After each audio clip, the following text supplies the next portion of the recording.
दिगंबरा दिगंबरा श्रीपाद वल्लभ दिगंबरा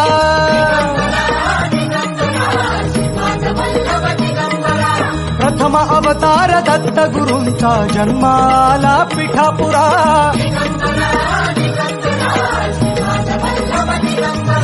श्रीपाद वल्लभ मनुष्य रूपी गुरु लाभला चराचरा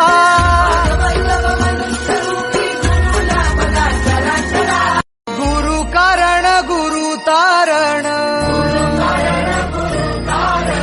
गुरुचरिताचे कर पारायण